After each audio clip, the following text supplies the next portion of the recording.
Welcome back to episode 166 of the Block Runner podcast. I'm your host, William, always here with your co-host, Iman. What's going on, dude? On the sticks, we got TJ. Hello. And most importantly, thank you, Jack Liu from OrdSwap. Thank you for joining us, dude. Hey, thanks for having me. It's been watching your show for the last few weeks, and it's a great time. Dude, that's awesome. Appreciate that, dude. Yeah, man. Yeah, I don't know if you know this. We were like during like, I'm already referring to them as the OG Bitmap days, even though it was like last month. It's like 6 weeks ago. Yeah.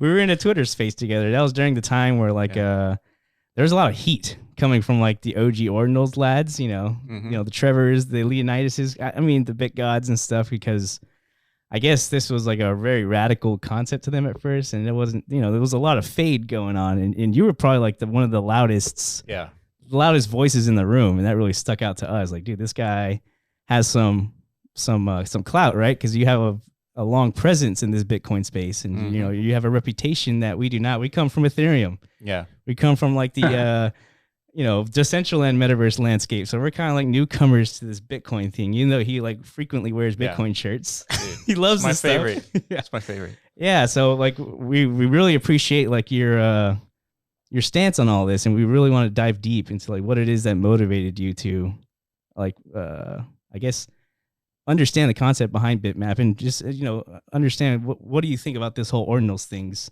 in general. Did you know that we're more than just a YouTube channel? We also built Mscribe, the first inscription platform built from the ground up for the metaverse on Bitcoin. Connect your Bitmap Ordinals and use our tools to bring your community into the virtual realm. Support us by joining the movement at mscribe.io. Like, comment, and subscribe for the latest alpha. Back to the video.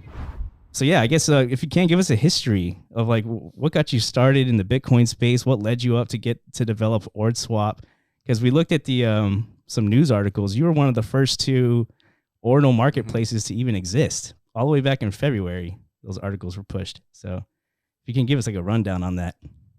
Yeah, been in the industry for about 10 years, working for about 9.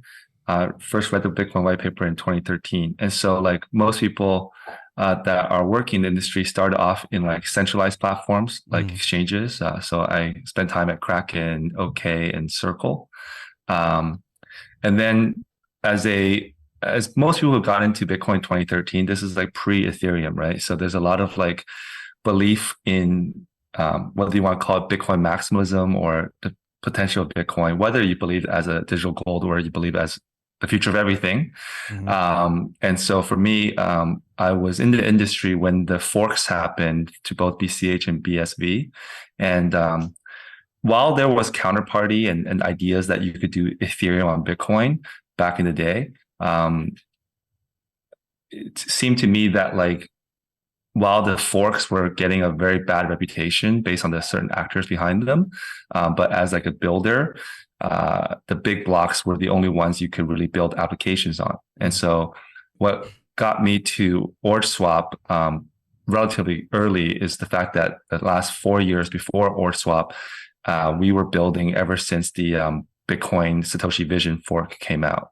And we built some of the first similar story, actually, almost like exact carbon copy story, where we built the first marketplace for NFTs on Bitcoin SV, and had the on-chain order lock, which is actually a more advanced technology than the popular PSBT-based marketplaces on BTC now.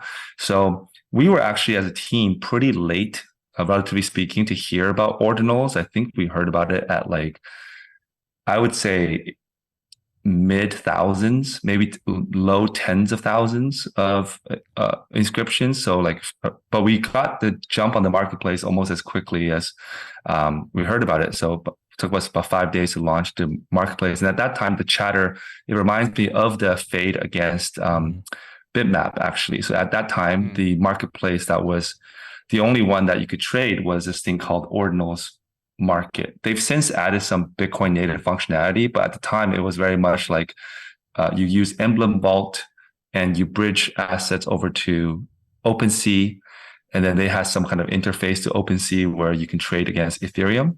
And so Bitcoin Ordinals were actually traded against Ethereum. That was already considered advanced, considering people were trading against Google spreadsheets and Discord chats. Yeah. You remember those days, right? Yeah. Yeah. And so at the time it was controversial whether anyone could make a PSBT marketplace in even weeks or months. And we were glad to get it out the door. And soon after, there was Ordinals Wallet, Magic Eden, Unisat, etc. So kind of the same rollout as Bitmap. But yeah, to answer your question, we had my team are experienced developers in UTXO based chains, and so that's what got us a jump on BTC Ordinals. That's interesting because back in the early days of I like the Ordinals. I mean, we were talking about Ordinals relatively early, like maybe February, March timeframe. Yeah. And not until we were hit up by Blockamoto, and he basically came up with this idea of like districts and parcels and all that. We have our history spending a lot of time in like the Web3 metaverses. And so as soon as we heard Bitmap, we knew that it was instantly like very valuable and like a really good idea. Yeah. And at the time, we were doing our research on like BRC20s and Ordinals, and we understood like what was happening. But I think Bitmap was like the inflection point, at least in my mind, on like the true value and like the ecosystem potential of Bitcoin. Because up until like recently, like ecosystems existed outside of Bitcoin, right? We have Ethereum, Solana, Avalanche, and all that. Yeah, but I think the spirit and ethos of building an ecosystem always existed, right? Among the Bitcoin, I guess you could chime in with that, right, Jack? Because you've been around, you've seen these like, I guess, attempts at creating movements for like the builder culture to kind of like, you know, emerge from within Bitcoin. But I don't know, things have always kind of like knocked that mission off the rails one way or another, right? So yeah, I guess. Yeah, are there some sort of like a past events? I know Counterparty had maybe back in 2013 or somewhere 2014, roughly around that time.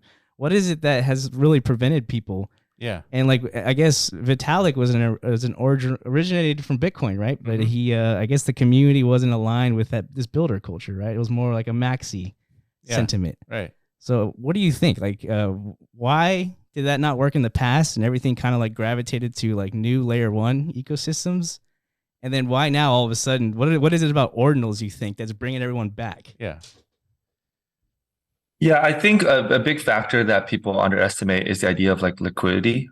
And liquidity right now, even today, is still very much shaped by centralized exchanges and such. So there was very much a favoritism towards new blockchains because that's a way for different exchanges like Binance, Coinbase to have more unique assets and unique chains to offer, because you obviously without bridges and such, you need to go through a centralized exchange to switch between Bitcoin and Ethereum because the two assets are running on different chains.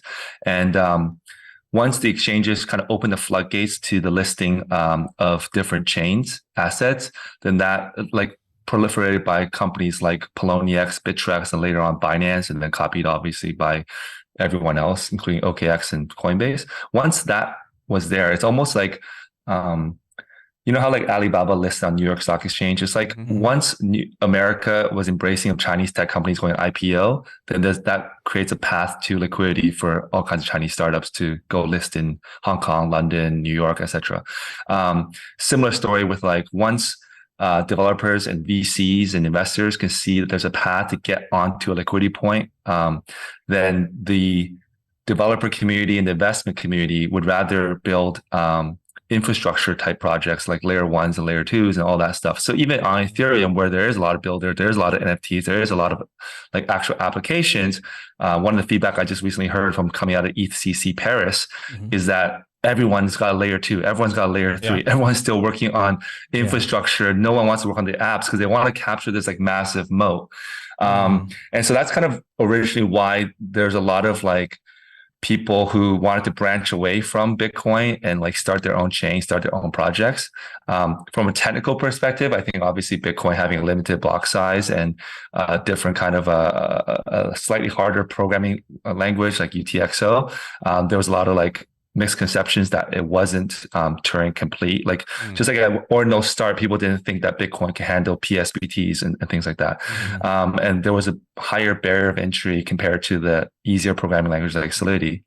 And then like where it came to a front now is I think you have a certain kind of retail investor community who has, bought into Bitcoin, bought into Ethereum, bought into ICOs, then bought into NFTs. And all along the way, while a lot of people made money, there was a lot more people that like got rugged in certain ways, or by exchange hacks, or by developer team like rugging, or just general artists like didn't follow through on their promises, or you can just say that they should take responsibility too.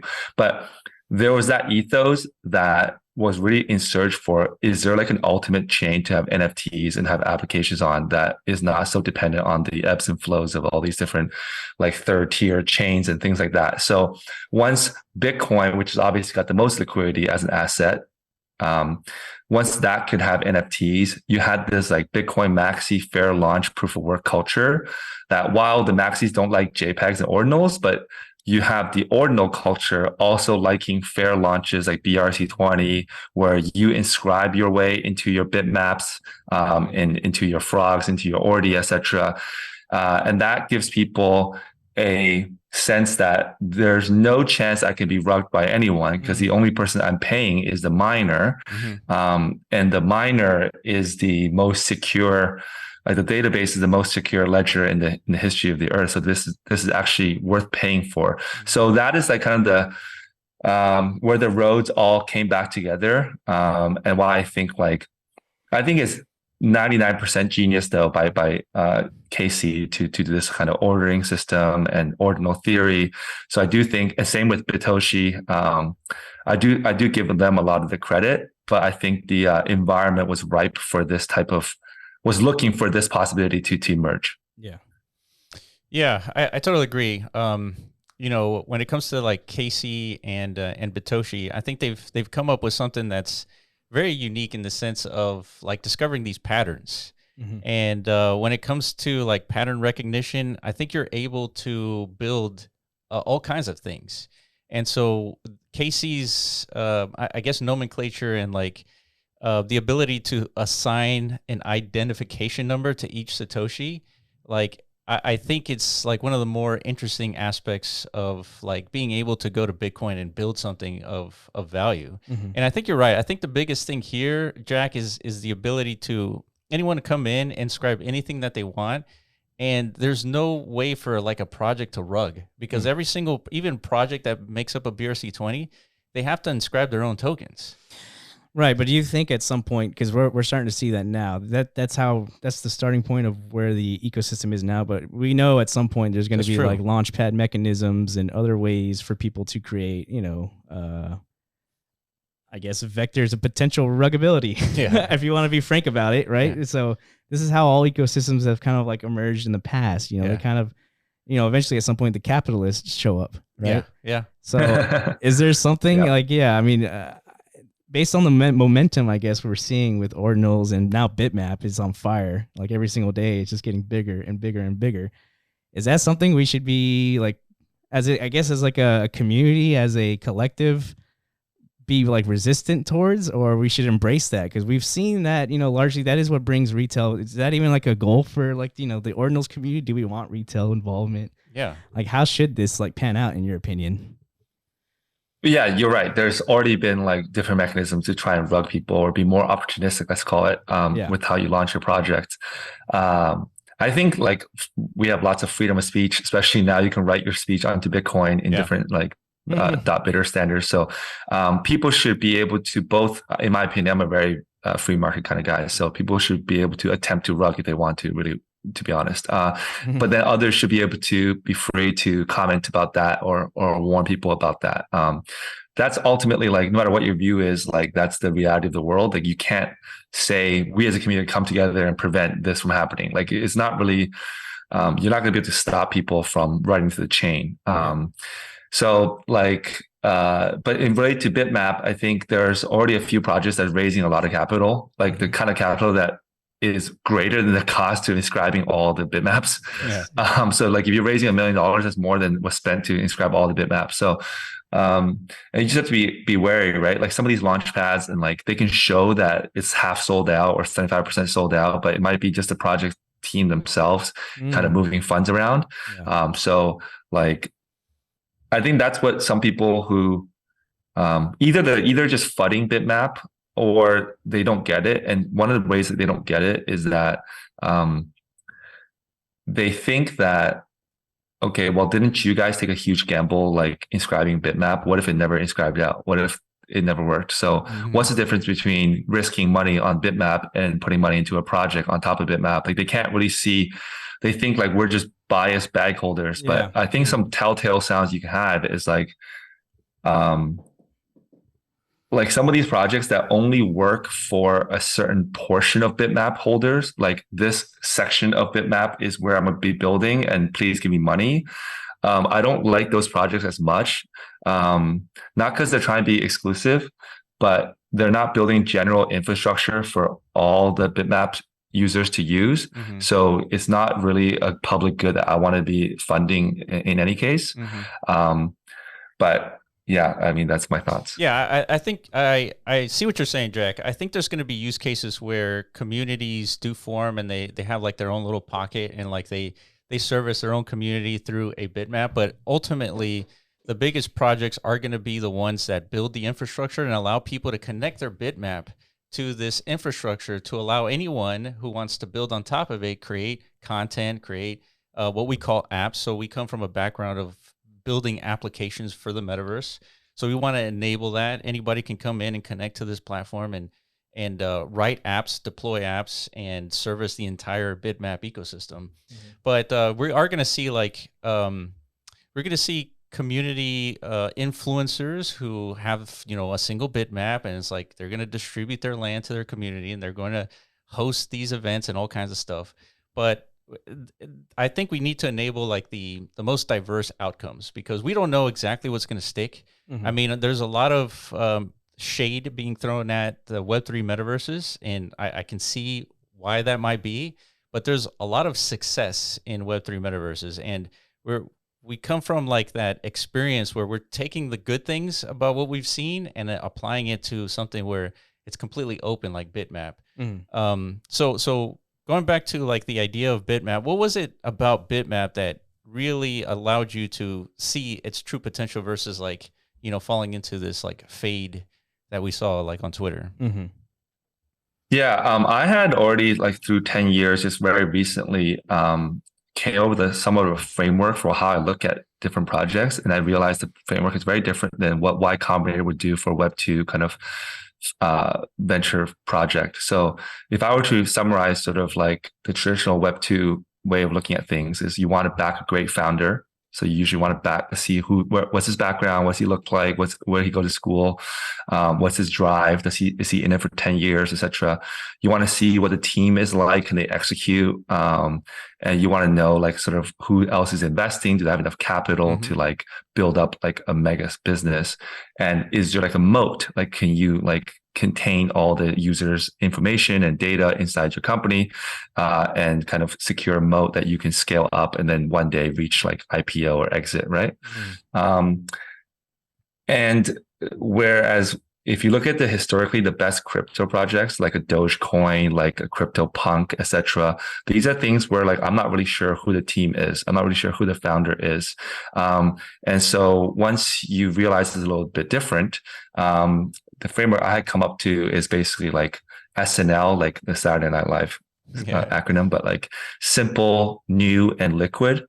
And so if you want to get public social consensus, you need something very simple. Yes. And a picture of a dog is very simple. And like even at the time, investing to ETH ICO was very simple compared to any other venture investment you could have made. Like it's hard to get on the cap table of Instagram or Uber or Twitter, but you could at the time just put in Bitcoin and get into ETH. So it's like a simple investment scheme. New as in it's gotta be like refreshing because you can see like by the time you had the second BRC20, like OXBT or whatever these other things are, people just want to fade that. Like now people want to do Bitland, Bitworld, whatever. It's like no one cares because the attention span is very like short. So that dopamine hit only comes from like that first one. And when it's new, then there's not as much like comparableness. Like it's hard for someone else to like compete with you. Like if you were to build a really good centralized exchange right now, you have 100 other centralized exchanges who's going to copy you immediately.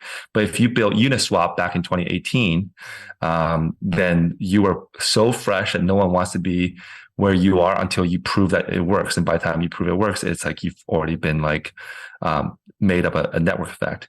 And then you want to be liquid, as in like, well, how is this supposed to be traded? And so if you look at the most illiquid assets in the world, it's actually land, real estate, art, collectibles, and such like that. So turning those things into tradable items via ordinals or NFTs makes that category extremely liquid in a way that they weren't liquid before. So while the world has been like focusing a lot on like tokenizing stocks or something, the reality is that like stocks are already liquid Monday to Friday on the New York Stock Exchange. FX, it's already liquid. So these things, bonds, they don't actually come to the blockchain very, very quickly.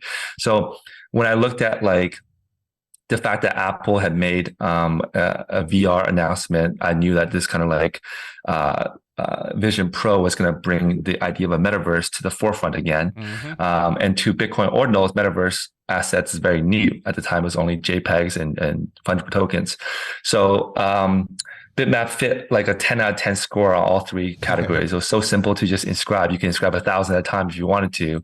And so as long as you're not willing, and the funny thing is, only after I finished all my, whatever I did inscribe, after all that, and after my podcast at Secretary Spaces, only then did I realize there was like a Bitmap white paper by Bitoshi. Only then did I know he had a Twitter account. Like none of these things, like who's the founder, mattered to me, because like I was just looking for the most simple new way of looking at a metaverse, and the fact that it mapped to blocks was like it hit on all three fronts. And then normally you would like wait until the last 10% is like inscribed. Left to inscribe to be like get in, so that you make sure you get in on a sold out one. But I had a hypothesis that like the earlier numbers, depending on the way you draw a map, and a friend of mine shared me a concept of a spiral map where like the zeros in the middle, and then it's like center of Times Square versus suburbs of New Jersey, right? So then I became a little bit more confident that you can inscribe, actually sooner the better. I think you two actually have numbers, orders of magnitude lower than me, actually. Then to test that out, we put up like the first marketplace on OrSwap for Bitmap. Obviously, we're not the largest at this point, but we're like an experimental kind of marketplace at this point. We do some things first, and then kind of the users then force Ordinals Wallet and Magic Eden to also adapt. So we were first to trade Bitmaps. We're actually first to do the parcels, showing the parcels on OrSwap as well. And then once that confirmed because as soon as we listed it, some of the Bitmaps were trading at the tens of dollars or $100. So it was trading definitely like 10 to 100 times higher than the cost of still inscribing. I think you could still inscribe for another 2 weeks after we started trading it. That made people understand like picking better numbers and whatever was valuable. And then after that, it was like a blur. There was like so much builder, so much building by other people, by other tooling, that like it was like a real community effort after that. Jack, I find your perspective on Bitmap very interesting, because we have a different perspective. So coming from like a different angle on this, the reason why we saw value in Bitmap is because spending that time in the Web3 metaverse space, and Bitmap allowed us to basically draw a line. There's the arbitrary space, and then there's the non-arbitrary space. And when it came to like the metaverses and like the Web3 space, we figured out, it's like, it was clear. It's like, why did these metaverses choose, 100,000 parcels, or, why have these numbers? And like Bitmap allowed us to see clearly that there's a way to do this in a non-arbitrary factor. And the fact that it's happening on top of Bitcoin just adds to the fuel to that fire. And so we were able to understand like quickly that the non-arbitrariness of building out a metaverse is the starting point for all the developers who want to create content on top of the world to actually build on top of that world with the same rule set. And ultimately Bitmap comes closer to the idea of like TCP/IP, where all of us have this block height.bitmap, and then we have parcel.block height.bitmap. And they kind of look like IP numbers. And so if OrdSwap is a developer, and then we have, all kinds of developers deploying content on top of these worlds, we're all using the same nomenclature. It's the IP, right? Yeah. And that really facilitates an ecosystem of developers that are actually collaborative, that actually participating in a network that we can actually interoperate from. Yeah. And so as soon as, Blockamoto hit us up on Twitter, and I think he's been trying to hit up a bunch of influencers at that point, but as soon as we saw that value, and like from a builder's perspective. Yeah, I think it takes that background, right? Because you have to understand where the fragmentation and siloing of like different virtual environments, all the problems that stem from that, right? And we've seen them firsthand, right? By focusing your development, leveraging an operating system that is like native to one virtual environment, you could spend all your time as a developer creating applications or like functional content within that. But then all the virtual environments outside the scope of that, you become non-existent, right? There's no communication happening there. So that's right. Similar to how blockchains, it's a similar dilemma, right? If you create siloed ecosystems, now how do you actually intercommunicate? So Bitmap gives us... go ahead. I actually want to ask you guys a question. Sure. Coming from more experience in the metaverse, on other chains, etc., what has surprised you in the last like couple of weeks since the blockout? And can you give like people who are interested in Bitmap a perspective on like what you think will like play out like going forward? Because I think one consensus that's already happened is that we turned the FUD, the faders, from the perspective of no one's going to build on Bitmap because they don't have the early plots of land, or they have a huge plot of land, to now these are meta assets, and there might be multiple or dozens of metaverses leveraging the same bitmap. So like you can like log in with the same bitmap to one game, and it's like a sand dune, and log into another game, and it's like a tornado or something, like a water park kind of thing. So can you having more hands-on experience to share with like the audience? So I mean, what would you say is the most surprising thing after blockout? Well, we talked about it like on one of our recent videos. For me, this is how I guess how quickly people kind of understood the assignment.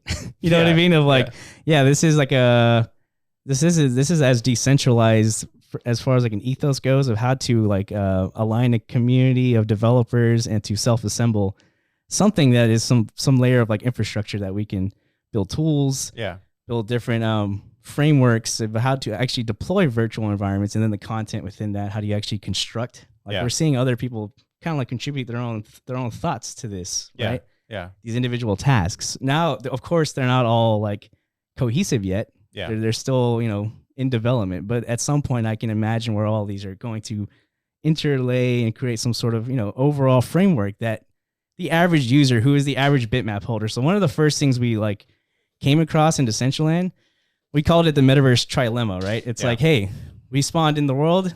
There's largely nothing deployed. It's just green grass everywhere. Yeah. Why is that? Who's going to come to this virtual world where there's like nothing to do? Right. And you start thinking about it. It's like, oh, like most of these landowners can't build anything. Right. They're not developers. They're not 3D content creators, right? They're speculators. They own these assets and they don't know what to do with it. And they would like to be able to deploy stuff on it, but from where?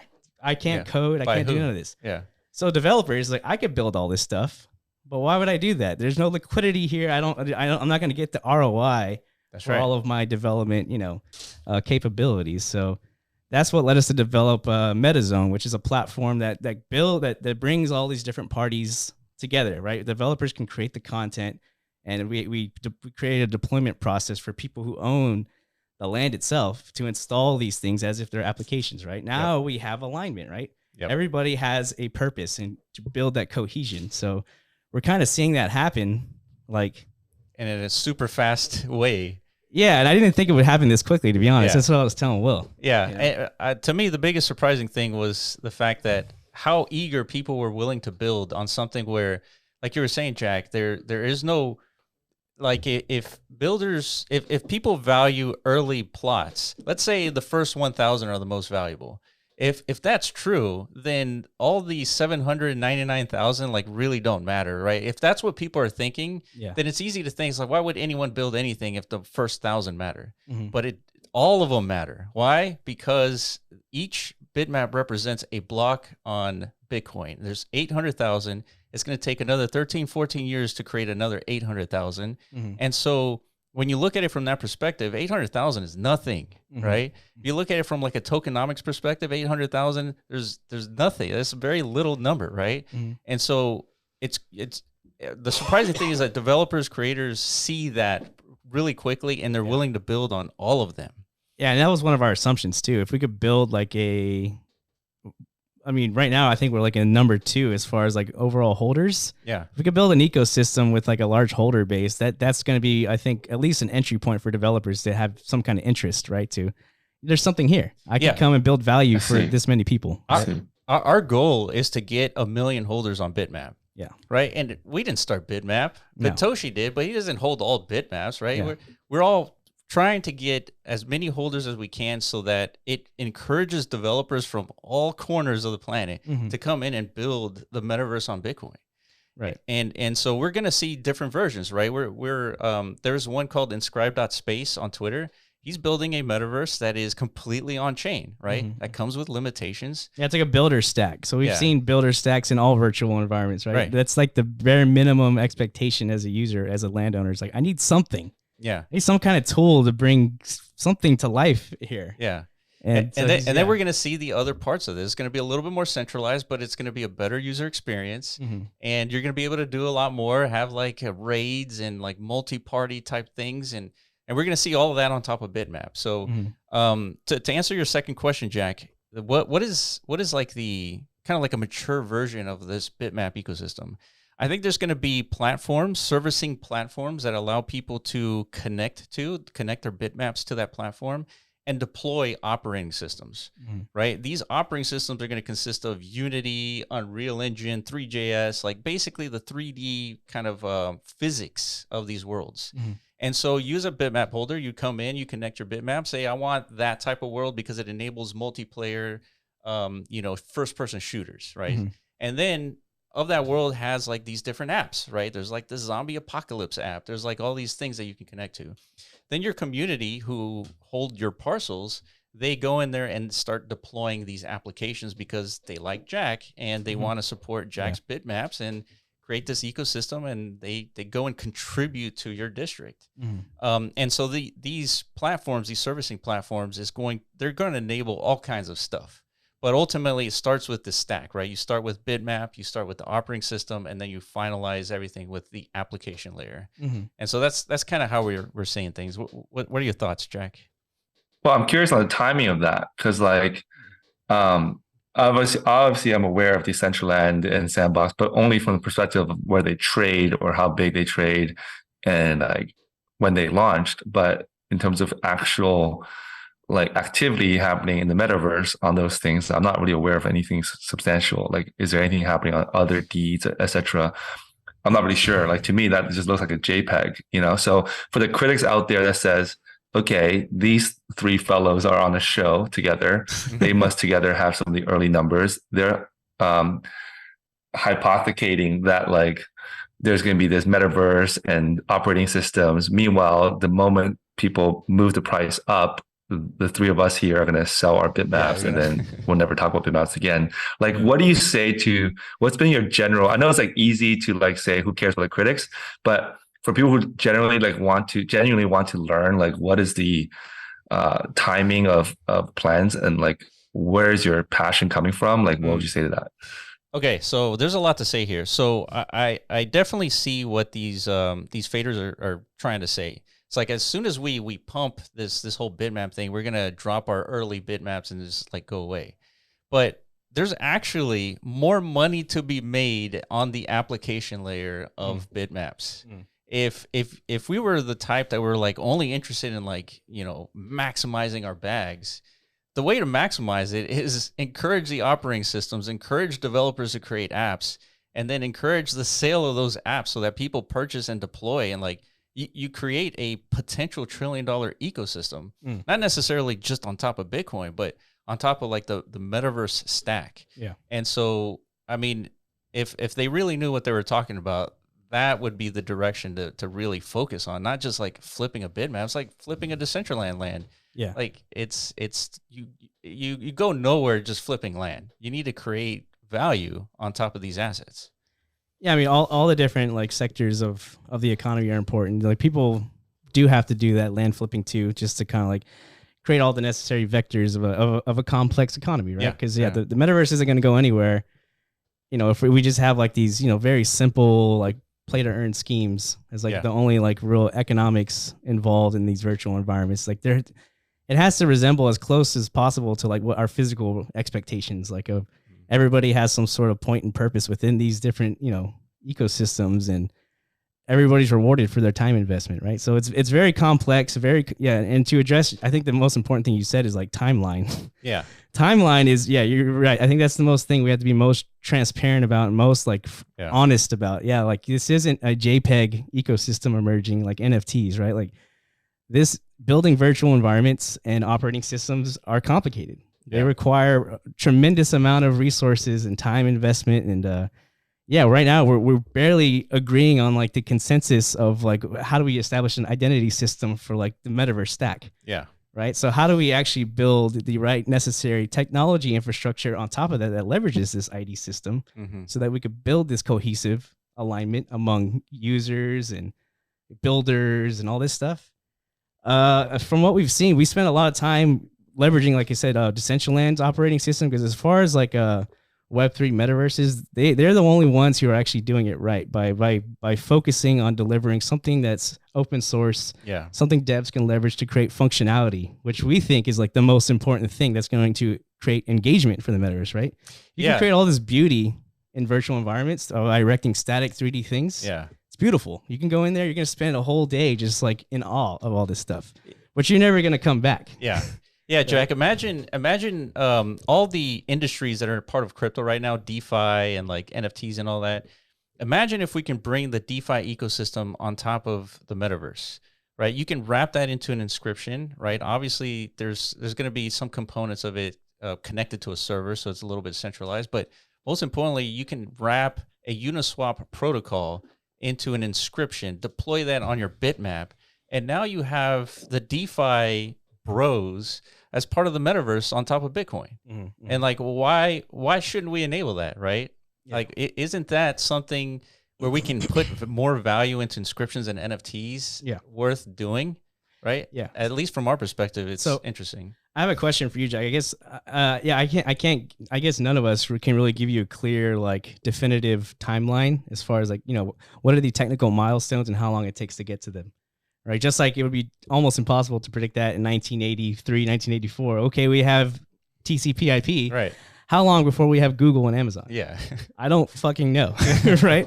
But so knowing that, does this whole like initiative, this whole mission, as far as like building a Web3 metaverse, and in context of how difficult this technology endeavor is, does that make you more bullish or bearish, like on the whole bitmap thing? Because we've seen that as like a huge counter argument. It's like, hey, the technical threshold to enable all this value is significant, right? So we should probably not even focus on it. It's not going to work. It's going to fail no matter what. That's what we've received the feedback from a lot of these people. Like, what do you think? Yeah, I think there's like the open source kind of building because they know it's important type of crowd. And there's the people who look for the business opportunities within what is being built crowd. So like, obviously Jack Ma did not build the internet. He just built a website on the internet. Same with Jeff Bezos, etc. But they had a huge economic contribution to what the internet became. So it's not really that I want to aspire to be people like that. Obviously, they're very successful, but it's just kind of my skill set is in building applications that make sense inside this like bitmap economy. What I can say is that like the future, like people say like, okay, you guys are visionaries or you're scammers, whatever they want to say. And you're from the future, right? But I think the future is something that we can all build and change together. Like whether you can get there faster or get to a different kind of place than people thought. when you say what you just said, Iman, it makes me think that right now we are all on the outside looking in. So like we're on the internet, we're on the crypto marketplaces like OrSwap, Magic Eden, and we're looking into the Bitmap where there's districts of land that you can trade for now, right? What you're describing is potentially a world where you are in the Bitmap and you're looking out. So like there's like a totally different ecosystem to go into. So instead of going to magiceden.io or swap.io, and then, you know, one part of my website or our website is giving you some kind of exposure to trade Bitmap, and then a totally different unattached to Bitmap side of the website is trading frogs and Ordi, etc. What you're saying is that this district here is like the exchange. This district there is like doing this. So like I'm gonna be running OrSwap out of a Bitmap location, and Magic Eden is gonna be running their marketplace out of another Bitmap location. So there's like the mapping is not just like the soil, like you imagine, like I'm just running around on this Bitmap, but it can represent like an address in a more meta kind of form. And so like if that's the case, then we can go as deep as we want as OrSwap as we exist right now. Okay, now we add parcels, now we add this, now we add whatever. But at some point, the winner, whether it's us or someone else or a new upstart, is going to be looking at this from an inside out perspective. So this is not New York Stock Exchange adding crypto trading. This is like the crypto industry. So it's not crypto NFT marketplace adding Bitmap trading. There's going to be a Bitmap industry built from the ground up. And that's, I think, hyper bullish. I'm not really worried about how much work there is, because I think there is always ingenuity that can happen that can undercut the amount of work by a lot. And I believe in humans to do that. Yeah. AI, right? Yeah, that's a big one. Yeah. Does that make sense at all? What I said? No, 100%, 100%. Now let's go one level deeper, Jack. You were saying like, you know, what if you could deploy OrSwap protocol on top of a Bitmap? It's like what we've done is it's wrapped that OrSwap protocol, right, if you will, into an NFT or an inscription, but allow your community to purchase this application. Let's say there's 1,000 of them, and now your community can start deploying OrSwap in multiple Bitmaps. Right. Nice. Yeah, and so think about it. If like a project like yourself, OrSwap, you don't want to exist in one location, right? That's a terrible user experience. That's a terrible business model. That's terrible a lot of things, right? Instead, you want to enable your community to participate in the OrSwap ecosystem by purchasing the application, participating and pushing the content of OrSwap within the different bitmaps, and now all of a sudden you're encouraging people to participate in like the sales of content inside of OrSwap, and they potentially get a cut of the transaction as sort of like an affiliate link. And so now you got a community that's pushing your project inside the metaverse and benefiting from it. And so I feel like this is going to be the new business model of the metaverse, and we've had so much time to think about it. That's why it's so, you know, quick to us to kind of understand like why a brand such as OrSwap would rather be in multiple locations rather than just in one. Definitely want to be in multiple. So we're like 7-Eleven Bitcoin ATMs, but more perfect ATMs inside the metaverse. Yeah. And not only that, you have your community owning those ATMs and getting a cut of every single transaction. I mean, who wouldn't want to do that? Yeah, totally. Yeah. So that's like one of the things that we've pioneered and understand like the business model of the metaverse. That's sort of unique. And then I guess more like timeline thing is I do envision this whole metaverse thing rolling out into like phases. And I've always, the static verse is, I think, the first thing. We've never really seen like a genuine metaverse mania yet in the Web3 space. Yeah. All we've seen is like a mass awareness, like inflection point once, Facebook pivoted to Meta. Yeah. And then now like the Apple Vision Pro, like these are significant events for sure. But I don't think the metaverse sector as a whole has actually captured like real value yet, though, in the same sense like the NFT market did. Yeah. The token economy has, like when is the metaverse going to have its, big, moment to shine, right? Like this is actually a development grounds for value creation. Yeah. And I think it is going to start much more static, right? Than what it is. We have identified what is very valuable. It's functionality, right? We want the metaverse to be as useful to us, to our day-to-day lives, as the 2D web interface is. Agreed. Right? Whenever you are present within a 3D spatial ecosystem, you have to have access to the same, functionality and service that the internet provides, right? So that requires a tremendous technical effort to build these layers to the metaverse, right?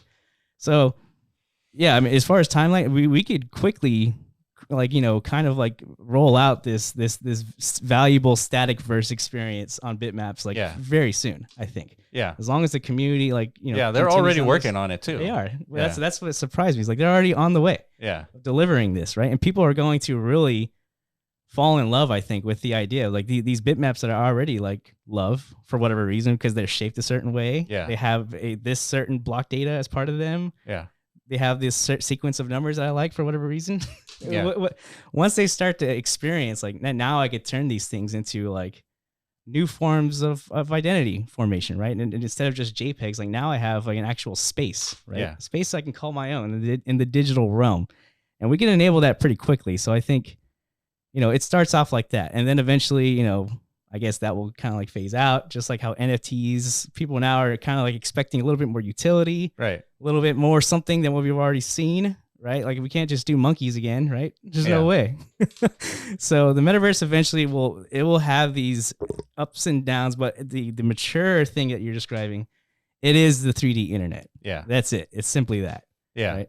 Yeah, and then imagine attaching that 3D internet to your Vision Pro, right? All of a sudden, those applications that you've built in 3D, now they're literally in your physical space. Mm-hmm. And so, yeah, because I can't imagine the internet, 30 years from now still being on these 2D screens. Mm-hmm. I feel like we're going to be wearing glasses, and all of a sudden, all these applications are in 3D space. Yeah, and another awesome thing about Bitmap, one of the big mistakes in the I guess existing Web3 ecosystem is it's hard to become a participant in the metaverse. It's expensive. Yeah, it is. The barrier to entry for to get a cheapest parcel into Decentraland is probably $1,200 or $800. Yeah, that's not the case for Bitmap. It's basically almost free at this point. I mean, it was at some point. So I think that's the most important thing is how do we get people to actually give a fuck? It's accessibility. It has to be as accessible as spinning up a web page, or downloading a TikTok account. It's now I'm part of this thing, this TikTok thing. Yeah. And it didn't really cost me much. Now I could participate, right? So Bitmap is the first time where the metaverse is as accessible as it should be, So. Yeah. And there's 144 new bitmaps every single day. Yeah. Right. And so we have that accessibility just built into the protocol, if you will. Okay. Yeah. So yeah, we're definitely focusing too much on us. Let's redirect it back on you, Jack. We got a lot to say here, Jack. That's why. You definitely brought it out of us, dude. It's our first interaction, so I wanted to get to know you guys a little bit more as well. So, but yeah, shoot your questions. Yeah. So I guess when it comes to OrdSwap, you guys enabled the pictures for the individual bitmaps, and correct me if I'm wrong. Are other projects using your tech? And because that's what it seems like. They're all pink. Yeah, they're all pink now. Yeah. So is that what's happening? Yeah, they were funnily just. It took us a bit of time to kind of convert the Bitfeed over to the OrdSwap. So they wanted to get a jump on it as soon as we launched it. So they were hitting our public APIs and pulling it. So we turned it pink just to see who was using it. And a lot of them turned pink. Since then, I think they've either added an orange filter back in there or they've redone it themselves. I think we might go back to the original orange color for Bitcoin ourselves quite soon. Yeah. I think that was a brilliant chess move. Smart. Whenever we saw that, that's how we knew. It was dude, they're all just copying OrdSwap. It was fucking hilarious. Everyone's pink now. We're just having some fun and seeing who noticed. Yeah. I thought that was brilliant too, because now you kind of flex. It's you guys are using our stuff. Mm-hmm. Yeah. So yeah, and that's what we did with mscribe too. It's we looked at Bitfeed and we tried to recreate it, and it was too difficult. So we used our own our own I guess spin on it, and using 3JS, and we have this 3D rotator thing, and so eventually we're going to do a bunch of stuff on top of this, but ultimately it's I really appreciate your feedback on the whole bitmap thing and pushing back on the faders, because I feel like you've been able to package like the idea of bitmap in a way like time and space, and that really stuck with me when we were talking to Leonidas and Trevor that one day in that Twitter space. And I wanted to see if you could go a little bit deeper into like that thought process on explaining bitmap on, you know, with this time and space thing. Yeah, I think what makes certain things not realistic is, like you said in the beginning of the show, where arbitrary team sets out 100,000 plots. And yes, it's cute to plot, you know, like one block equals one bitmap, and that's not arbitrary. So that's point number one that you made. That's great. But the credit here goes to Bitcoin. So like, yes, Bitoshi maps bitmap to Bitcoin blocks. But what Bitcoin blocks are is a sovereign concept of time. Obviously, Bitcoin is not around since the beginning of the earth, but it's around since 2009. And so in the post-Bitcoin world, you don't need to have a clock. You can even say that today's clock is a way to like understand Bitcoin, not the other way around. Like it's independent, it's two separate things.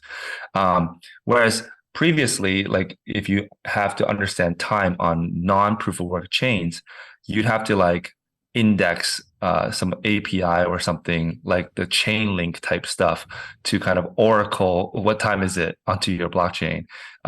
Whereas the Bitcoin blockchain already has like a time base to it.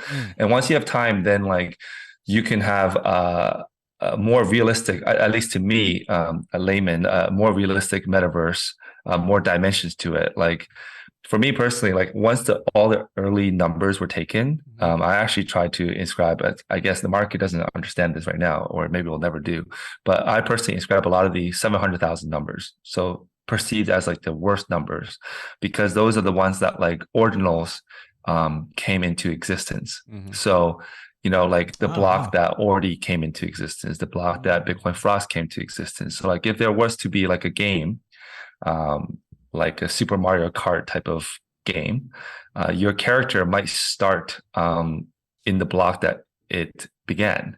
So owning that land equals there's more characters. Owning the first 600,000, maybe there's no characters at all. So just having that like concept of like the physical world in a sense of time, it actually made me much more comfortable with the inflation as well. Because like when I didn't really understand it, I was like, why is there inflation? What can we just like cut this off at 800,000 or something?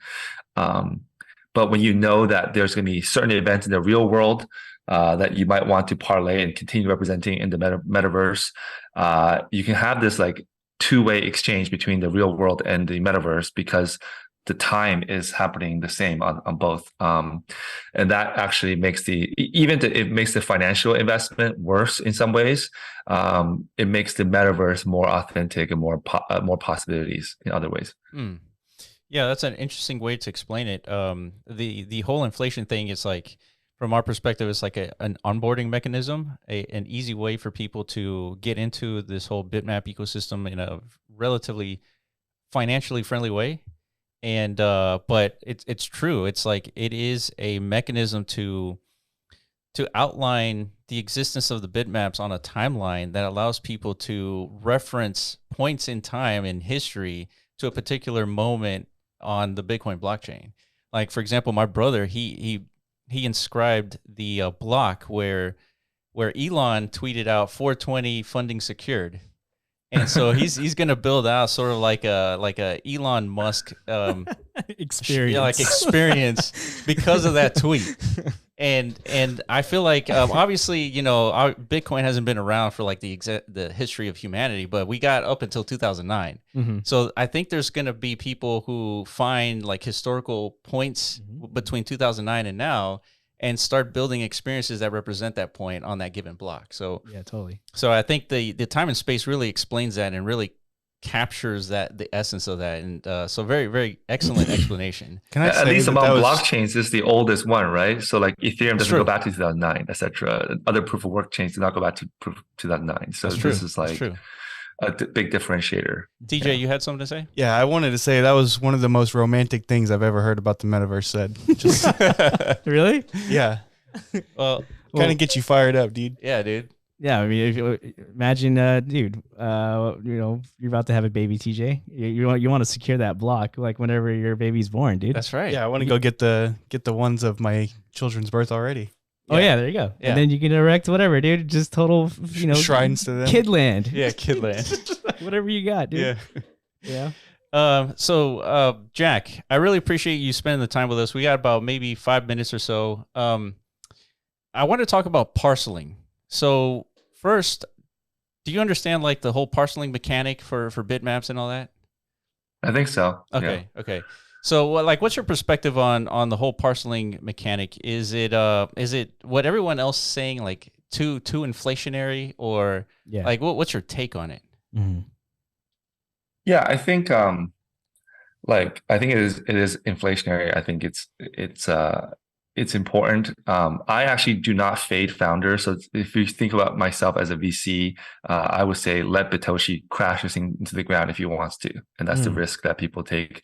And in this case, it's decentralized. So you don't have to listen to him anyways. But I think he should try, especially like the argument of like, I like the idea, but we should do it later after the bags have pumped more or something. No, I don't think so. Like if you're going to say parcels are good, it's good now. Yes. That's my view, because you don't know what other competitors are going to be coming from. Just like a lot of people didn't want Bitcoin to scale until later, but then you kind of lost a lot of the attention to Ethereum and other things. And even now with Ordinals, you're playing catch up, right? It would have been better if Ordinals existed from the beginning, in my opinion. Yeah. So I like parcels. I think it's inflationary, but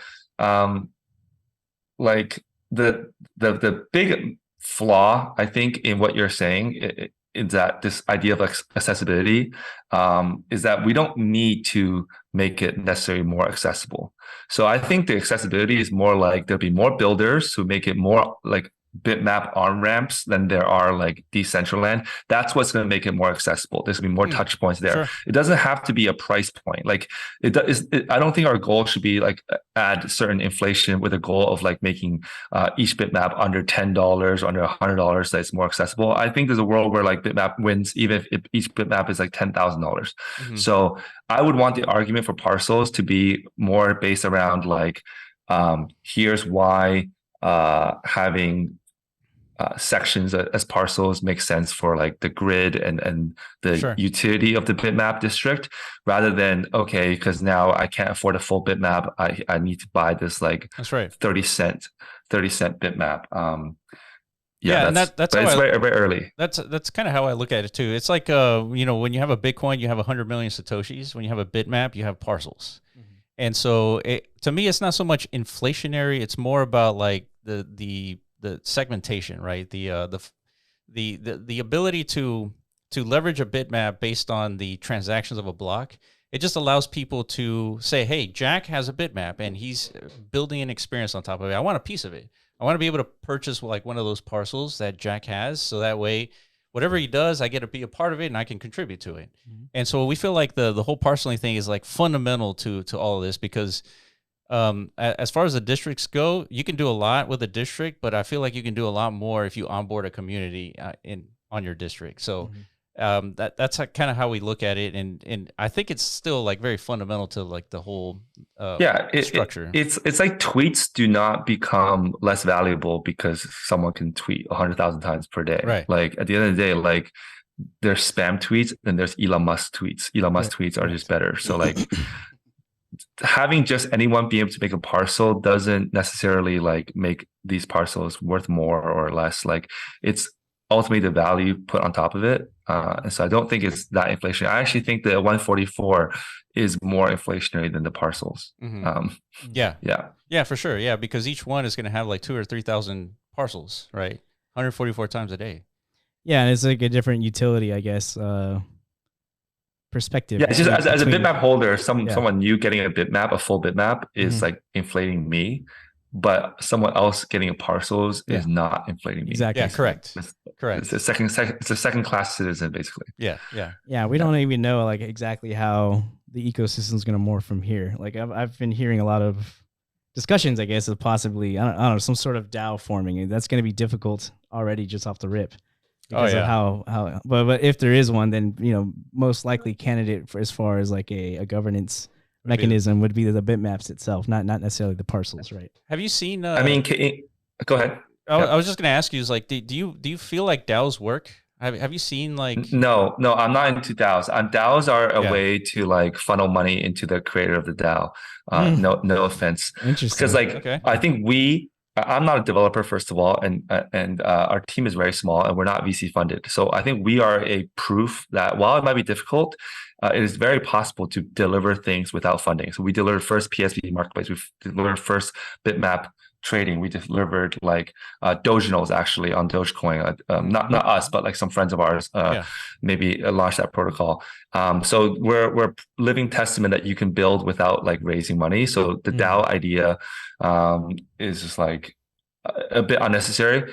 But in case you don't ask me this question, like I do think to clarify sort of, I'm pretty sure I won't come on the next couple of weeks, but there are products that we want to launch that would enhance the accessibility or liquidity of bitmaps. So I'll give you like an example without leaking out the surprise necessarily. Sure. But when you want to originally become like a 0.1% owner of Bitmap, let's say that's 800 bitmaps, right? Which is a pretty large number, but not too large. I'm sure some people spent like $800 to get 800 bitmaps. Mm-hmm. It probably took you like 5 minutes to do it because like you could load up all numbers you wanted that were still available into one single like bulk inscribing. And then after about 10 minutes, you got 800 bitmaps. Mm. If you wanted to get 800 bitmaps on the secondary market right now, it takes you a lot more than 10 minutes. And so liquidity is actually worse now than it was when it was like at the time of inscribing. Mm-hmm. So there are solutions around that. Obviously on Twitter, people have said about sweeping. I think sweeping is like, okay, it's not great, but there's other mechanisms that you could do to kind of give people the exposure that they want, right? If someone wants like 10% of all bitmaps, they should be able to try and get that. If someone wants 1% bitmaps, they should be able to try and get that. And there's like different products that we can build kind of related to fungible tokens that you could do. So it's not a DAO of like raising funds, but it's more like you can have a fungible token that kind of mirrors the value of like the underlying bitmaps. You can kind of see sort of like what Barry Silbert did with GBTC is he brought the Bitcoin liquidity over to the traditional markets and the Roth savings accounts in the US, kind of like pink sheets, OTC, kind of pseudo ETF type of thing. BlackRock's going to do this with like ETFs of Bitcoin, right? So that's like bring Bitcoin like liquidity to the archaic traditional stock market system. Dude, so there's a world where you can bring the ordinal one by one kind of like bitmaps and bring that liquidity over to whether it's Solana or Ethereum or BRC20s. There's a way to do that. Well, you would then just be trading the financial exposure, just like when you buy GBTC, you're not buying the actual Bitcoins. But for a person who like says, hey, I believe in bitmaps as an investment. I'm not saying it is, but for the people that want that exposure, and they want like 1% of all bitmaps, it doesn't mean that they want to build on all 1% right now. They just want to get like kind of the tracking to the upside of kind of bitmap price movement or downside, right? Really. Then they can like have 3 pieces of bitmap that they actually own in their own Bitcoin wallet and they build on themselves, but they might have a different kind of exposure.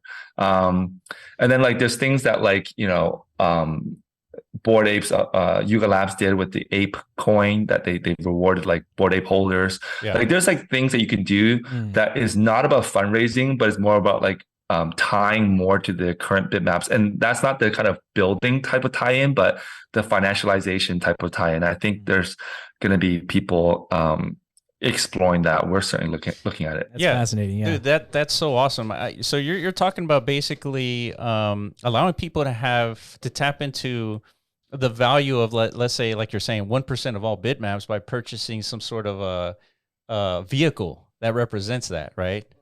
Yeah, like you can imagine like a OR swap bitmap trust. Yes. Dude, that's fascinating. That is something we were talking about the other day, right? Like another one of the more interesting aspects about Bitmap is almost like it's like a hybrid digital asset that we haven't really seen before, just because it's an NFT ordinal, but we've never really seen one with this kind of quantity, right?